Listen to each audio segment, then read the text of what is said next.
Saya merayu sekali lagi, duduklah diam-diam di rumah. Stay at home and protect your family and yourself. Kenapa? Kerana kita nak putuskan rantaian jangkitan. We want to break the chain of infection of this virus.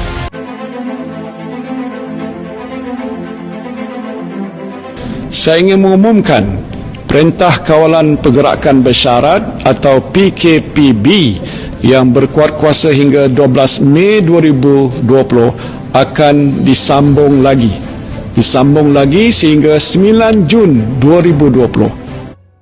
Okey, sebelum kita pergi ke lebih lanjut, di sini saya akan menceritakan sedikit mengenai COVID-19. Okey, jadi COVID-19 ini merupakan satu penyakit berjangkit yang disebabkan oleh novel coronavirus 2019. Okey, ia merupakan satu virus yang berkait rapat dengan virus SARS yang boleh menyebabkan jangkitan spektrum gejala daripada sesama biasa kepada radang paru-paru. Okey, sehingga kini masih tiada rawatan khusus atau ubat antivirus untuk merawat COVID-19 ini. Jadi hanya sekadar rawatan untuk mengurangkan gejala kepada pesakit tersebut. Okey, kes pertama COVID-19 di Malaysia telah dikesan pada 24 Januari 2020, di mana pada gelombang pertama ini sebanyak 22 kes telah dikenal pasti. Gelombang kedua pandemik ini telah bermula pada 27 Februari 2020 dan masih berterusan sehingga sekarang. Okey, oleh itu keutamaan kajian ini adalah untuk mengkaji tentang penggunaan carta kawalan dalam memahami COVID-19 di Malaysia serta mengenal pasti kesan pelaksanaan Perintah Kawalan Pergerakan PKP terhadap fasa pertama sehingga fasa keempat. Baiklah, kita teruskan dengan skop kajian. Kajian ini telah melibatkan data kes harian dan data kes sembuh bermula daripada PKP fasa 1 sehingga 4, iaitu dari 18 Mac sehingga 12 Mei 2020. Data ini digunakan berdasarkan kepada objektif yang ingin dicapai, iaitu mengkaji penggunaan carta kawalan dalam memahami kes COVID-19 di Malaysia dan mengenal pasti kesan pelaksanaan Perintah Kawalan Pergerakan berdasarkan kepada penurunan kes harian dan peningkatan kes sembuh. Okey, baiklah, bagi penyertaan masalah kita menghadapi beberapa masalah. Di antaranya adalah kita agak sukar untuk mencari data, di mana data-data yang kita dapat ni adalah melalui Majlis Keselamatan Negara Malaysia dan juga Kementerian Kesihatan Malaysia.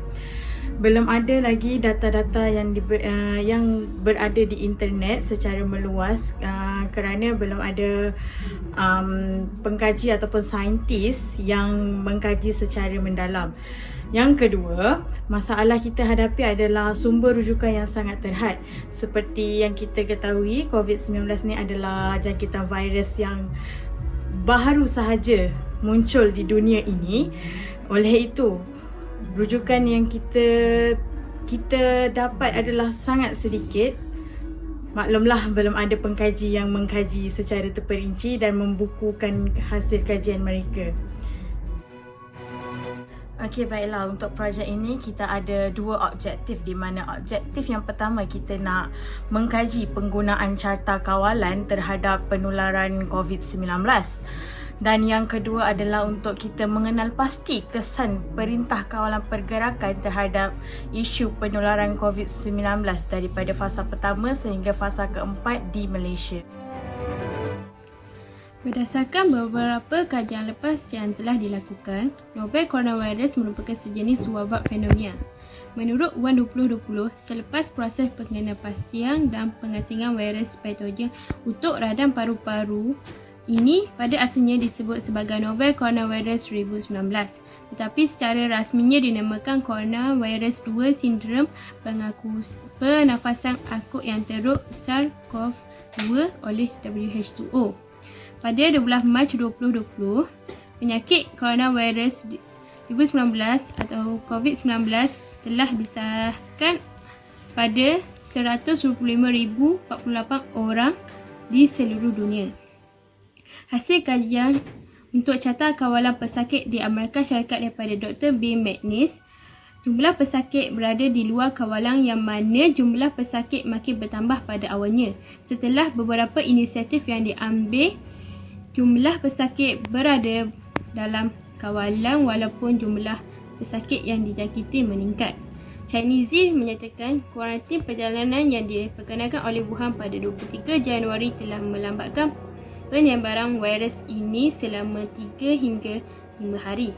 Kementerian Kesihatan Malaysia telah mengambil beberapa langkah untuk membendung penularan virus ini seperti penutupan sementara premis-premis perniagaan. Institusi pendidikan dan masyarakat disarankan untuk berada di rumah dalam tempoh yang ditetapkan dipanggil Perintah Kawalan Pergerakan PKP.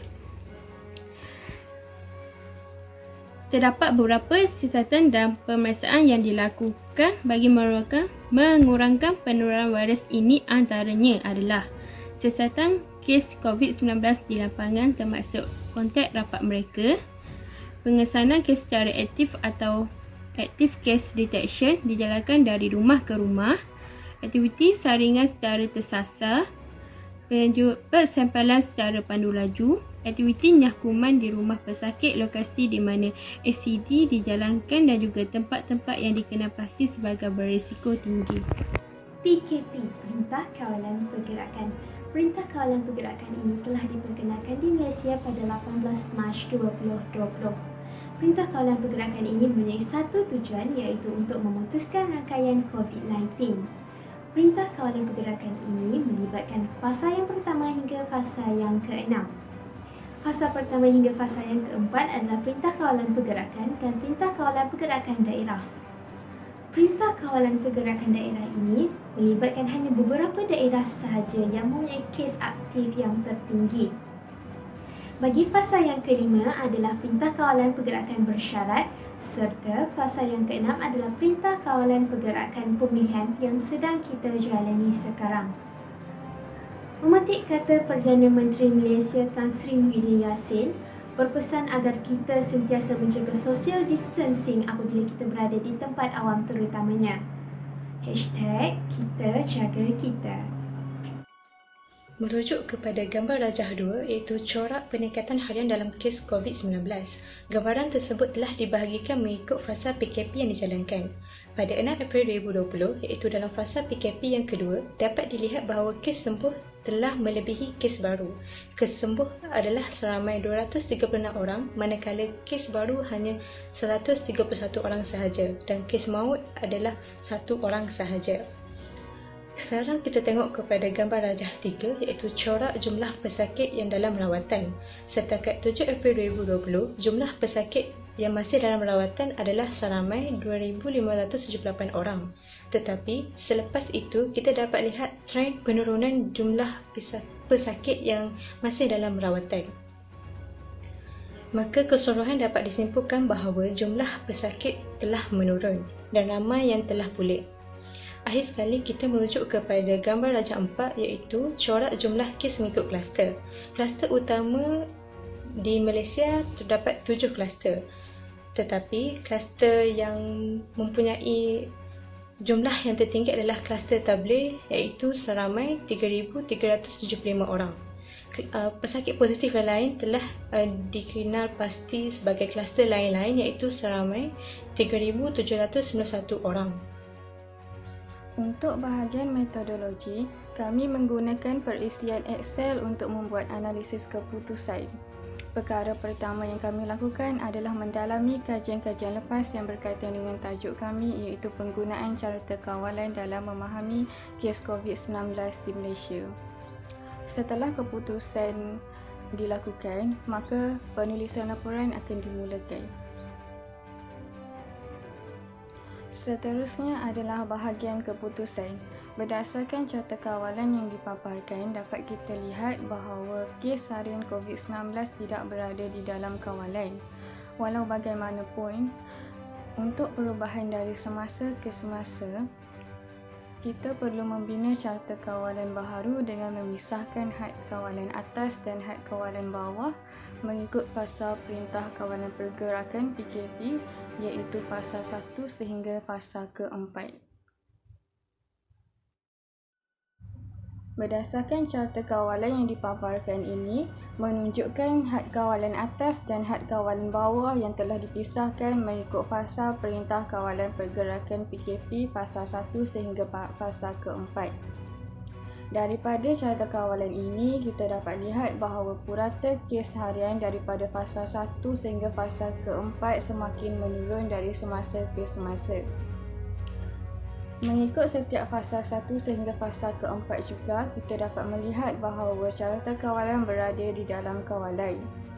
Maka dapat saya katakan di sini bahawa pelaksanaan Perintah Kawalan Pergerakan adalah berkesan dalam menangani penularan wabak COVID-19 di Malaysia. Baiklah, kita teruskan lagi dengan kes sembuh COVID-19 pada tahun 2020. Had kawalan atas bagi kes sembuh adalah 186.038 dan had kawalan bawah adalah negatif 1.0025. Raja ini menunjukkan bahawa kes sembuh COVID-19 tidak berada di dalam kawalan. Bilangan kes sembuh akan berada di dalam kawalan apabila data diasingkan mengikut setiap fasa iaitu fasa 1, fasa 2, fasa 3 dan fasa 4 seperti yang ditunjukkan di dalam raja ini. Raja ini menunjukkan bahawa kes sembuh COVID-19 berada di luar kawalan pada 6 hari bulan 4, 10 hari bulan 4, 4 hari bulan 4 dan juga 17 hari bulan 4. Pada tarikh selainnya, data kes sembuh berada di dalam kawalan. Raja ini menunjukkan bilangan kes sembuh COVID-19 mengikut 4 fasa Perintah Kawalan Pergerakan PKP semakin meningkat kerana keberkesanan pihak Kementerian Kesihatan Malaysia KKM mengekang penularan wabak COVID-19 dan kepatuhan rakyat dalam mematuhi Standard Operating Procedure SOP yang telah ditetapkan. Raja ini menunjukkan 4 fasa pertama yang dilalui oleh rakyat Malaysia iaitu fasa pertama, fasa kedua, ketiga dan keempat. Dapat dilihat bahawa purata kes sembuh COVID-19 pada fasa 1 ke fasa 2 menunjukkan peningkatan berikutan kepada meningkatnya bilangan pesakit harian. Fasa 3 dan fasa 4 pula menunjukkan penurunan bilangan kes sembuh harian selari dengan kes harian kerana bilangan pesakit COVID-19 semakin berkurang. Dapat disimpulkan bahawa dengan berlakunya penurunan bilangan pesakit COVID-19, bilangan kes sembuh juga menurun mengikut purata pada setiap fasa PKP. Bagi kesan pelaksanaan PKP pula, daripada carta kawalan di atas dapat dilihat bahawa keberkesanan pelaksanaan PKP di Malaysia kerana berlakunya penurunan kes harian COVID-19 dari semasa ke semasa. Sepanjang tempoh PKP, juga data berada di dalam kawalan bagi kes harian dan kes sembuh. Kes direkodkan kementerian pada fasa 1 iaitu 24 Mac ialah 106 dan 31 Mac adalah 140. Ini menunjukkan lekuk berkenaan agak landai. Menurut Ketua Pengarah Kesihatan, Datuk Dr. Nur Hisham Abdullah, kes harian COVID-19 tidak naik secara mendadak, malahan sedikit mendatar, begitu juga dengan fasa kedua, ketiga dan keempat.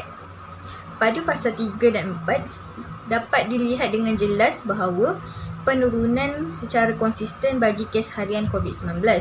Ini menunjukkan bahawa tindakan kerajaan Malaysia melaksanakan PKP adalah berkesan dalam mengawal COVID-19. Oleh itu, kesan pelaksanaan PKP terhadap fasa 1, 2 dan 3 dan 4 adalah berlaku penurunan kes harian COVID-19 dan penurunan kes sembuh COVID-19 selari dengan penurunannya kes harian yang berkurangan.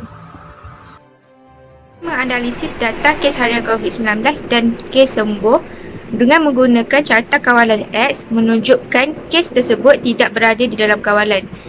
Dengan itu, kes tersebut menunjukkan peningkatan di luar kawalan yang berlaku pada tarikh-tarikh tertentu. iaitu pada 23 Mac 2020, 26 Mac 2020, 2 April 2020, 3 April 2020 dan juga 12 Mei 2020. Selain daripada tarikh tersebut, kes menunjukkan berada dalam kawalan dan dalam keadaan yang konsisten. Bilangan kes COVID-19 ni dapat dikawal dengan mengikut fasa PKP yang dilaksanakan oleh Kerajaan Malaysia di mana ia menunjukkan penurunan kes COVID-19 ini. Ini menunjukkan bahawa tindakan Kerajaan Malaysia dengan melaksanakan PKP ini memberi kesan yang positif dalam mengawal COVID-19. Oleh itu, Perintah Kawalan Pergerakan ini perlu diteruskan bagi menghentikan penularan dan memutuskan rantaian COVID-19 di Malaysia.